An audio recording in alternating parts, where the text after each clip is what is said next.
बिहार में इस साल विधानसभा का चुनाव होना है। कोरोना काल में भी पार्टियों ने चुनाव को देखते हुए पॉलिटिकल एक्टिविटी को तेज कर दिया है। बिहार में चुनावी मैदान में उतरने के लिए समीकरण भी बनाए जाने लगे हैं। इसी बीच असदुद्दीन ओवैसी की पार्टी AIMIM के दावे ने महागठबंधन की मुश्किलें बढ़ा दी हैं।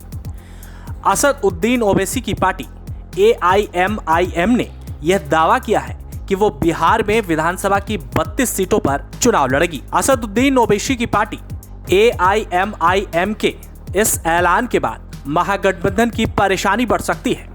ओवैसी की पार्टी AIMIM के इस ऐलान से JDU और BJP को फायदा होने का कयास लगाया जा रहा है, क्योंकि उन्होंने जिन सीटों पर चुनाव लड़ने का ऐलान किया है उसमें से 2/3 से ज्यादा सीटों पर महागठबंधन का कब्जा है।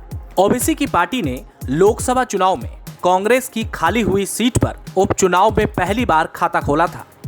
AIMIM ने जिन सीटों पर चुनाव लड़ने का ऐलान किया है उसमें से ज्यादा वैसी सीटें हैं जिन जगहों पर मुस्लिम मतदाता ज्यादा हैं। कई सीटों पर तो मुस्लिम मतदाता निर्णायक हालात में हैं। सबसे अहम बात यह है कि AIMIM ने जिन सीटों पर प्रत्याशी उतारने का ऐलान किया है उनमें अभी मुस्लिम विधायक हैं, जिसमें 7 राजद के और 2 कांग्रेस के हैं। ऐसे में राजद और कांग्रेस की परेशानियां बढ़ सकती है और इसका फायदा JDU और BJP को मिल सकता है।